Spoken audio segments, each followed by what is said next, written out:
para ser sincero, o dinheiro é o último fator que eu olho quando eu estou fazendo alguma coisa. Eu realmente acredito que o dinheiro é consequência daquilo que você está fazendo e o quanto que você gosta daquela atividade.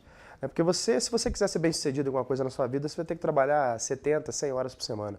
É impossível você fazer alguma coisa grande se trabalhar menos que isso. E você não vai conseguir trabalhar 100 horas por semana se você realmente não acredita naquilo que você faz. Isso é um negócio que eu aprendi lá atrás, sabe? E acabou que deu muito certo na minha vida. Como eu realmente acredito nisso que a gente está fazendo na Singu, a gente consegue ver esse sucesso da Singu que cresce literalmente, em termos de receita, 5 vezes mais rápido que cresceu a EasyTax, por exemplo, que é uma empresa que valia 1 bilhão no meu último ano de gestão. Eu sou um libertário, então eu realmente acredito que quem tem que preencher esse gap social é a sociedade, não o Estado. O Estado ele acaba usando o dinheiro do pagador de impostos para fazer em prol dos seus próprios interesses e de seus burocratas. Eles fazem aqueles arranjos corporativistas que os resultados estão nas páginas policiais, onde deveria estar nas políticas. E eu acho que a gente consegue fazer isso como sociedade. É isso que o capitalismo deveria fazer de fato, entregar valor para a sociedade, remunerar o empresário por entregar esse valor e preencher alguns gaps que outrora alguns teóricos acham que o Estado deveria preencher, mas acho que está mais que comprovado que o Estado não tem competência e nem interesse legítimo de preencher esses gaps. Então o que eu olho é isso, qual é o tamanho do impacto que eu posso causar com aquilo que eu sei fazer, com o time que eu consegui reunir e que seja economicamente sustentável, que seja algo lucrativo. Acho que dá para fazer algo extremamente lucrativo como é a Singu, preenchendo um gap social, como a gente preenche, criando essa plataforma de ascensão social. Acho que dá para fazer os dois.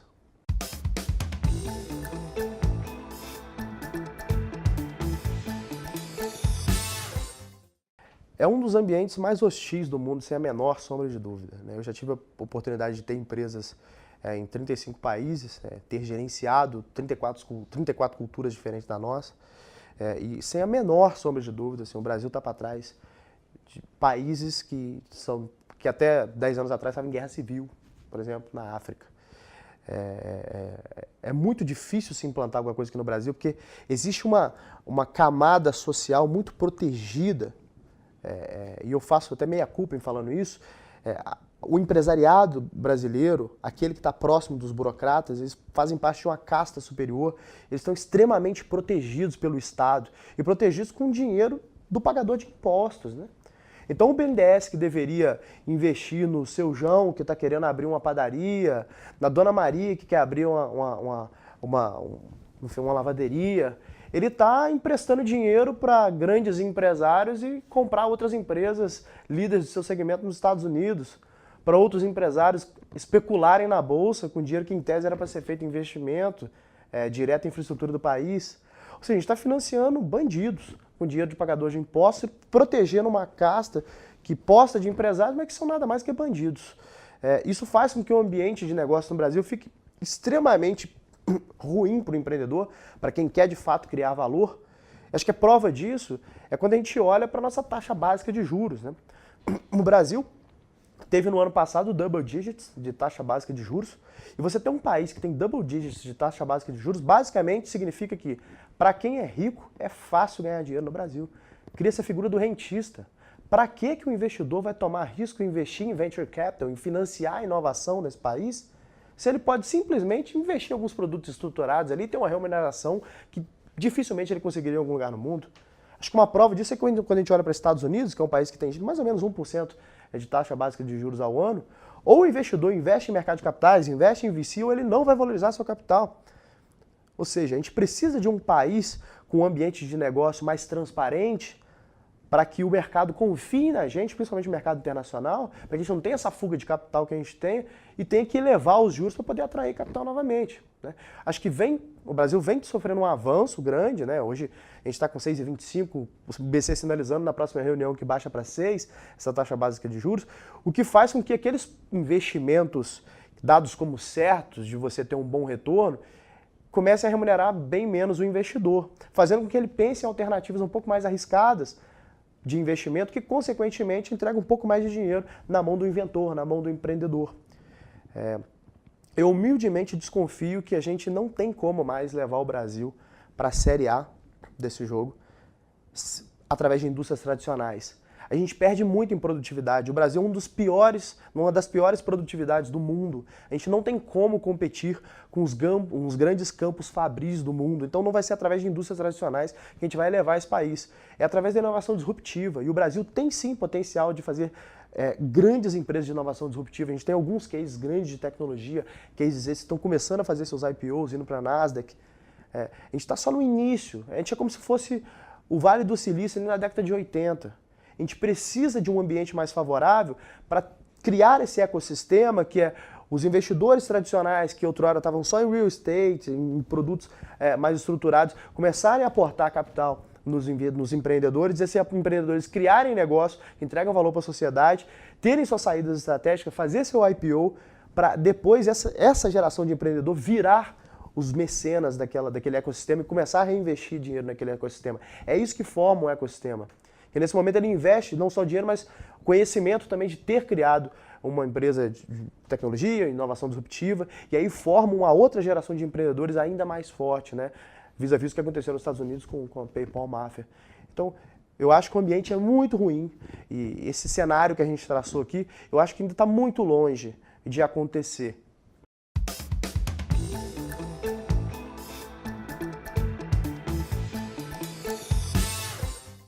Bom, o Estado deveria parar de interferir naquilo que ele não consegue entregar, né?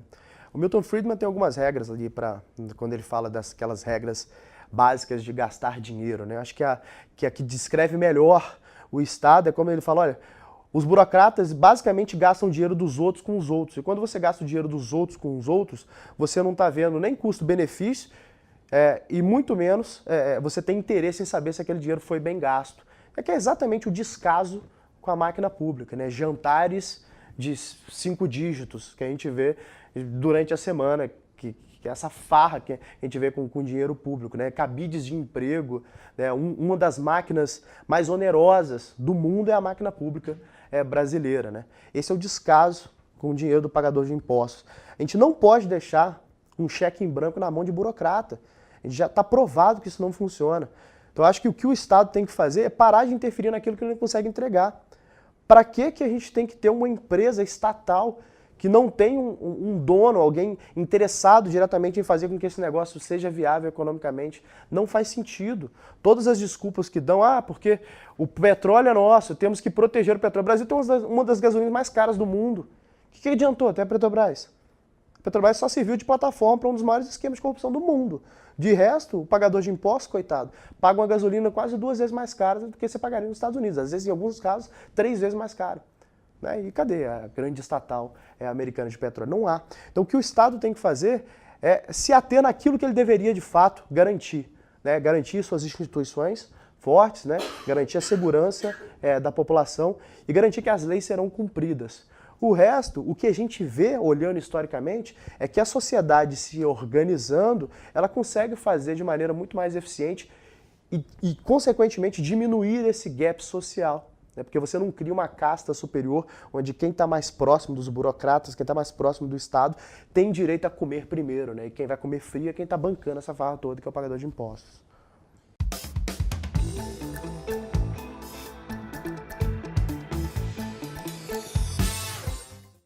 Bom, eu tenho uma expectativa muito ruim para as eleições desse ano, porque a gente passa por um momento muito perigoso do país, né, que cresce essa onda de moralismo, muito falso moralismo, de fato, principalmente uma onda de ódio à esquerda, e de certa forma não tem como você tirar a razão, porque o que a esquerda fez com o país na última década foi basicamente condenar o pobre à miséria, né, e enriquecer aqueles que eram mais ricos. Foi isso que aconteceu.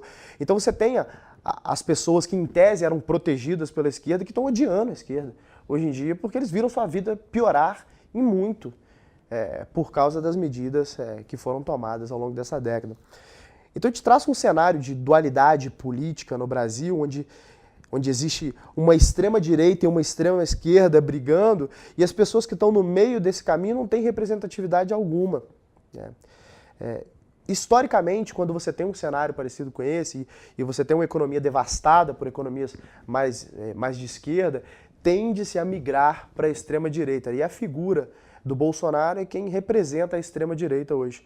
Eu acho o Bolsonaro tão ruim quanto o Lula, né? Ele tem uma pauta de estatismo que ele toca, ele demonstra ter um desconhecimento muito grande em economia, ele não se demonstra ser preparado emocionalmente para liderar um país. Pelo menos para mim, ele não me representa em nada. E eu não consigo ver uma figura que tenha condição de brigar politicamente contra a figura do Bolsonaro. Então a gente caminha para ter uma eleição que eu imagino que o Bolsonaro vem muito forte. Às vezes diz que mas ele não tem condição de ganhar um debate contra o Ciro Gomes, que começa a aplicar aquelas falácias de sempre, né? 30% de 40% é 20%, que ninguém entende nada que ele está falando. Mas no final do dia, quem elege mesmo ali é o cara que quer ouvir aquilo que o Bolsonaro está falando nesse momento, né? Que não deixa de ser falácias também. Então, eu acho que traça um cenário muito perigoso para o Brasil, cenário esse que a gente, de novo, né, por causa dessa onda de moralidade, eu acho que a gente vai acabar fazendo uma escolha que vai ser tão ruim quanto a que a gente teve na última década, principalmente quando a gente fala em termos de economia.